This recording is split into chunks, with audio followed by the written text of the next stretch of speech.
विजय जी विप्लव का स्वागत करने के लिए हमारे चंद्रेश भाई।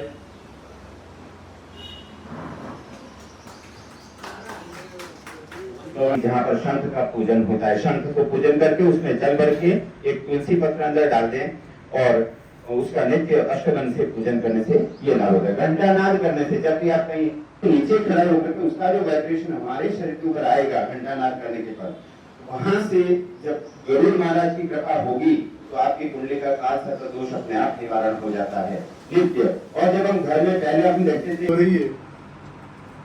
जीवन में हर व्यक्ति को अपना भाग्य जानने की बहुत उत्सुकता रहती है। पिछले 3 महीने से मैं अपनी जन्मपत्री लेके कई ब्राह्मण से मिला, सबने अलग अलग बताया। उसके बाद मैंने YouTube पे देखा, YouTube पे जोरदार आ रहा था, ये होगा वो होगा ये होगा वो। लेकिन एक पंडित ने मुझे कहा कि आप मां मृत्युंजय के जप करवाइए। मेरे को ऐसा करवाने की क्या जरूरत है? उसने कहा ना 1.25 लाख तो आपको करवानी ही पड़ेगी। मैंने कहा यार ये पर्ची मत दीजिए। लेकिन जब मेरा बाईपास हुआ तब मुझे मालूम पड़ा कि वही पंडित सही था जिसने मुझे मां मृत्युंजय के जप करने के लिए कहा। इतना शक्ति और ज्ञान है जिससे हम अपने भविष्य के बारे में सब कुछ जान सकते हैं। लेकिन लोग मजाक समझते हैं। लोग कहते हैं कृष्ण और कंस की एक राशि थी, राम और रावण की एक राशि थी, फिर उनमें ज्योतिष क्यों अलग था? लेकिन ज्योतिष एक अलग कला है कि नक्षत्र में पैदा हुआ। जैसे भाई साहब ने जो बात कही वास्तव में बहुत ज्ञानवान बात थी। मैंने इनकी एक एक शब्द सुना, मुझे अच्छा लगा, बहुत अच्छा लगा। तो ज्योतिष के बारे में भाई साहब जो बताई है, ब्राह्मणों ने इस शास्त्र को जो निर्माता थे उन्होंने बड़ा ज्ञान का भंडार हमारे लिए संग्रह किया है। लेकिन हमारा दुर्भाग्य है कि हम उस ज्ञान को प्राप्त नहीं कर सके। इस अवसर पर यही बात की जो बात करता हूँ। भूल गए, अगर वो 6 महीने बाद आया तो याद दिलाना पड़ेगा भाई साहब ने कब आया था ये समस्या। जो शोधार्थी होते हैं, रिसर्चर्स होते हैं, वो डाटा इकट्ठा करते हैं। हम लोग डाटा इकट्ठा करते हैं। जैसे कि कोई एक ऐसा जातक मेरे पास आया जिसकी कोई ऐसी समस्या है जो थोड़ी अलग टाइप की काम कर रहा है। आप किस ऊर्जा के साथ में ये देखना जरूरी। जीवन में हमें हजारों लोग मिलते हैं, जो परिवार के रूप में मिलते हैं, मित्रों के रूप में मिलते हैं, लेकिन हर स्तर पर हम ऊर्जाओं का संचरण करते हैं, ऊर्जाओं को प्रवाह देते हैं। तो आपकी आज्ञा चक्र को शुद्ध करके आप ये देख सकते हैं कि क्या चीज़ अच्छी है आपके लिए और क्या चीज़ बुरी है, क्या चीज़ आपके लिए भविष्य के लिए लाभदायक हो सकती है, कौन सी चीज़ भविष्य के लाभदायक नहीं हो सकती। कई बार आपको लगता होगा चलते फिरते, अरे यार इस आदमी को तो मैंने देखा हुआ है, इस आदमी से मिला हुआ हूँ मैं।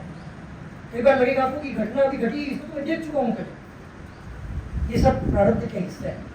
हो सकता है कि पिछले जन्म में, उससे पिछले जन्म में या उसको जन्मों पूर्व आपने ये घटना आपके साथ घटी हुई, इससे ध्यान लगाना होता है। अगर 5 मिनट न्यूनतम अगर रोजाना मेडिटेशन करेंगे, ध्यान करेंगे, तो आपका आज्ञा चक्र सक्रिय होगा और आप वो सब कुछ देख पाएंगे जो आपके सबकॉन्शियस में स्टोर है। आपके अवचेतन में सब कुछ लिखा हुआ है, सब कुछ लिखा हुआ है। पिछले कई जन्मों का डाटा सेव है। कुछ ज्योतिषी ऐसे होते हैं कुंडली देखकर भी ठीक नहीं बता पाते। हमारे गुरुजी कहते हैं उनको अभ्यास की जरूरत है। लेकिन कुछ लोग ऐसे होते हैं जो कुंडली देखते हैं और वो एग्जैक्ट बता देते हैं कि क्यों हुआ, इसके पीछे कौन है और क्या कारण है इसका। वो इसलिए क्योंकि आप जब उस व्यक्ति के सामने आते हैं तो आपकी ऊर्जा 2G, 3G, 4G वाली उस ऊर्जा के टावर से कनेक्ट होती है और कनेक्शन के बाद में वो अवचेतन समंदर आपके पास आया है, सागर आपके पास आया है, कुआं आपके पास आया है, तो उससे कितना रत्न निकालना है, कितना धन लेना है, कितना ऊर्जा लेनी है, ये आपके ऊपर है। तो ये खुलासा तो छोड़ते हैं। गुरुजी को जिज्ञासा हो, मेरे से कोई जिज्ञासा हो तो आप खुले से बातचीत करेंगे, एक एक करके सवाल करें। किससे सवाल लगता है तो हम लोग मैं परम तत्व के अंग है। और आपने सबने गीता पढ़ी होगी, कृष्ण ने जब अर्जुन को पाठ पढ़ाया तो उन्होंने पहली बात कही, ये विद्या ऐसा नहीं है। मैं आपको पहले बता रहा हूँ, मैंने सबसे पहले किसको बताई? सूर्य को। अब सूर्य को विद्या बताई, साधना कर रहे हो यहाँ पीताम्बरा में, आप ऊर्जा की साधना कर रहे हो। ऊर्जा किसकी? ऊर्जा हम सूर्य, आपसे सारा ऊर्जाओं पढ़ोगे, ओम भूर्भुवः स्वः, ये सूर्य की ऊर्जा है। आप संध्या पढ़ोगे, सूर्य की उपासना, वो कुछ नहीं है। हर मंत्र देख लो, वो सारा सूर्य का मंत्र है। और सूर्य की ही पूजा कर रहे हैं, ऊर्जा की पूजा कर रहे हैं। और सूर्य के माध्यम से यह ऊर्जा ग्रहों पे होती हुई हम तक पहुँचती है। हमारे रोम रोम की चेतना में वो ऊर्जा छा जाती है, वो हमारा प्रारब्ध है। अब कोई शौर्यवान बनता है, कोई राजा बनता है, कोई रंग बनता है, कोई पंडित बनता है, कोई विद्वान बनता है, कोई साहसी बनता है। सब एक जैसे क्यों नहीं होते?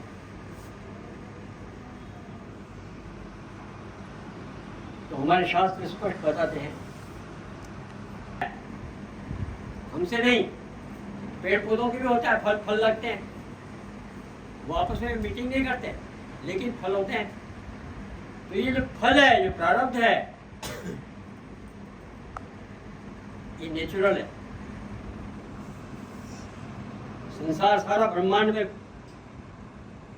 चक्रावत चल रहा है, आवर्त्यां कर रहा है, हम उस पर स्पंदन कर रहे हैं। तो हमारे यहाँ क्या कहा गया कि ब्रह्मा के साथ स्पंदन है। एक स्पंदन में मनुष्य पैदा होता है, बाकी स्पंदन में बाकी जीव पैदा होता है। प्रारब्ध को समझना पहले आवश्यक। जो भी ज्ञान है, हमारी गीता को आप ध्यान से सुनो। अर्जुन प्रश्न पूछता है, कृष्ण उत्तर देते हैं। हमारा शास्त्र ऐसा कुछ नहीं है जहाँ उत्तर प्रश्न पूछना मना है। बस ये ऐसा मान लो तो आया हूं, जिस निवेदन करने के लिए आया हूँ कि आप ऋषि पुत्र हो, आपका दायित्व है हमारे शास्त्रों का अध्ययन करना, उसका संवर्धन करना, उसकी जानकारी प्राप्त करना, उसके मर्म को समझना, मर्म को समझते हुए उसे आगे बढ़ना है। जो ऋषियों ने दिया वो तो हमारा सौभाग्य है। हमारा कर्तव्य क्या? हम उससे कितना आगे बढ़ा पा रहे हैं? जो है उसमें क्षरण, उसमें कम हो रहा। क्यों? हमारा अभ्यास नहीं। कर्मकांड ये प्रतीकात्मक स्वरूप है, वो आवश्यक है, परंतु जो विज्ञान है, जो ज्ञान है, उस ज्ञान की वृद्धि तब होगी जब आप अनुसंधान करोगे, जब आप उसकी गहराई में जाओगे। ये सूर्य उग चुका है, ये फल देगा, वो उसका दिया, याद कर लिया, याद कर लिया, तो तोते की तरह बोल दिया, वो आपको देवज्ञ नहीं बनाएगा। देवज्ञ आप तब बनोगे जब आप समझोगे ये क्यों हो रहा है, सूर्य ऐसा क्यों कर रहा है, गुरु ऐसा क्यों कर रहा है, शनि ऐसा क्यों कर रहा है। कुछ अध्ययन करो, कुछ जोड़ो। हमारे पिताजी दादाजी ने कुछ बता दिया, याद कर लिया, ये हमारा सौभाग्य है, उन्होंने हमको बताया। हमने आगे क्या बढ़ाया, इस पे विचार करो। और मैं इस संकल्प को लेकर निकला हूं कि ज्योतिष शास्त्र के विज्ञान को एक नई दिशा दूं। मेरे को प्राप्त है, मैं ऋषि पुत्र, और ऋषियों से प्राप्त है, पर मैं कुछ करूं तो मैं आश्वस्त हूं कि ज्योतिष शास्त्र मात्र हमारे दैनिक जीवन के लिए नहीं, हमारी हर गतिविधि के लिए कार्य पूर्ण करता है, बताता है, सिद्ध करता है। मैंने इकोनॉमिक्स के ऊपर पुस्तक लिखी है, ज्योतिष और इकोनॉमिक्स। तो ये ग्रहों की गति के आधार पर आप हर प्रकार की गतिविधि में, अपने जीवन के हर गतिविधि में, आप उद्योग लगाते हो उसमें, आप शिक्षा पढ़ाते हो उसमें, आप और कुछ भी कार्य कर रहे हो उसमें, उसका क्या प्रभाव होगा, कैसा प्रभाव होगा, और उसको कैसे उपयोग में लाया जाएगा। बरसात हो रही है, आप छाता लेके जा रहे हो, पानी आपके ऊपर नहीं पड़ेगा। ग्रहों का प्रभाव आपके लिए, आपके लिए, आपके लिए, सबके लिए बराबर पड़ रहा है रोज, परंतु ग्रहण कितना कर रहा है, कौन कितना कर रहा है, वो उसके प्रारंभ में ग्रहण करता है। अंदर हमने जितना उसको उजागर किया है देवत्व को, वही हमारी शिक्षा है। हमारे देवत्व को सो करके सुला देना और समाप्त हो जाने देना, वो तो पशुओं की बात है। हम मानव हैं, वो ऋषि पुत्र मानव ही नहीं है। ब्रह्मांड के ज्ञाता है, नाम के ज्ञाता ना होना, उसको सिद्ध करें, रुचि रखें, जिज्ञासा रखें और आगे बढ़े। बाकी सब चीजें गौण है। मूल बात है उसके अंदर क्या तत्व, मूल बात है उसका मर्म, मूल बात है जो बातें हमें हमारे परंपरा में ऋषियों ने दी, उसके मूल तत्व को समझना और उसके आगे हम क्या शोध कर सकते हैं वो कर। वो शोध तब कर पाओगे जब आपको मौलिक चीज का ज्ञान होगा। बेसिक क ख ग आएगा तो कमल कहाँ जा रहा है पता तो, क ख ग का पता नहीं है तो कमल आएगा कि जाएगा पता नहीं लगेगा। मैं बहुत बड़ा प्रोजेक्ट देने नहीं आया, मैं निवेदन करने आया। ज्योतिष शास्त्र हमारा शास्त्र है और शास्त्र को सिद्ध करना भी हमारा कर्तव्य है और आप सब उस पर जुटे। मैं सहयोग करने को तैयार हूँ, बार बार आने को तैयार हूँ। आपको जिस प्रकार की समस्या है उसका समाधान करने को तैयार हूँ। और समस्या तब आएगी जब आप करोगे। अभी तक मुझे लगता है आपने कुछ किया नहीं तो समस्या का है ही नहीं।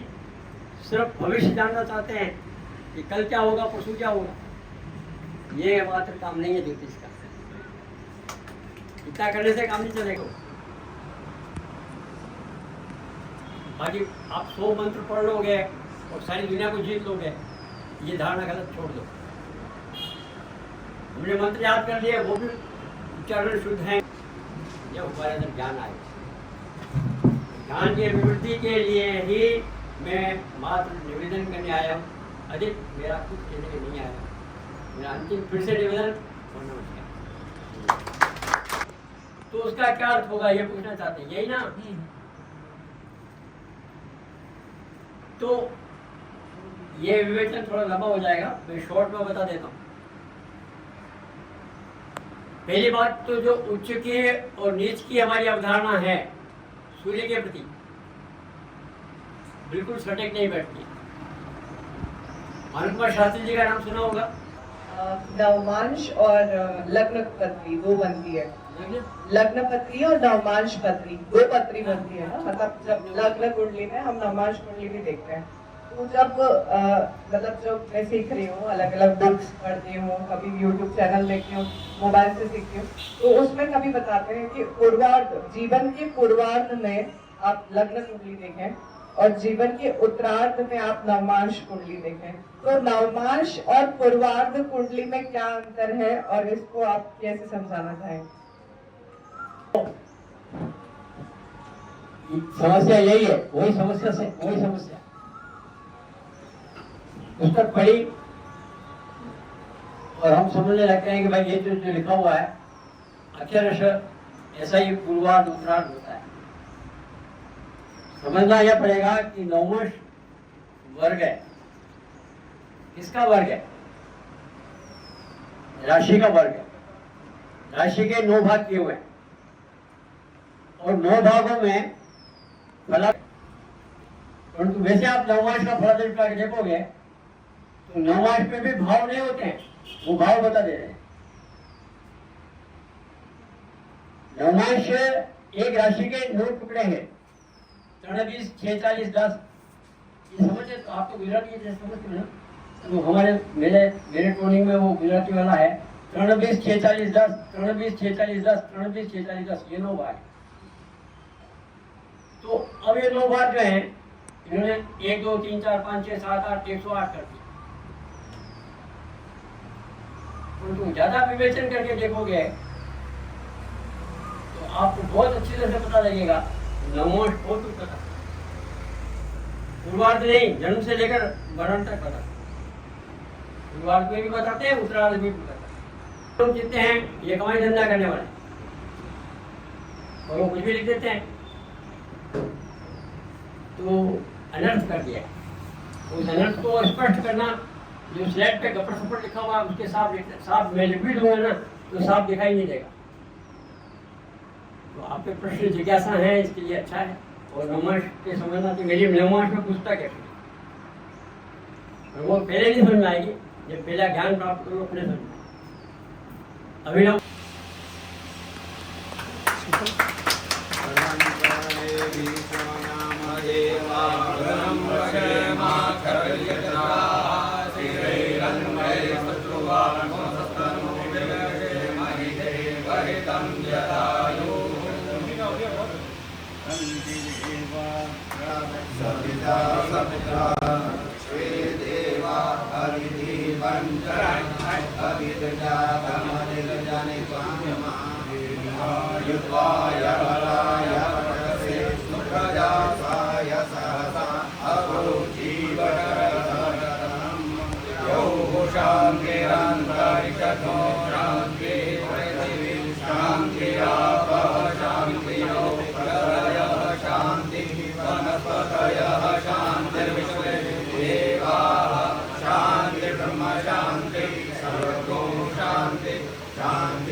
सर्वे भद्राणि पश्यन्तु मा कश्चित् दुःखाय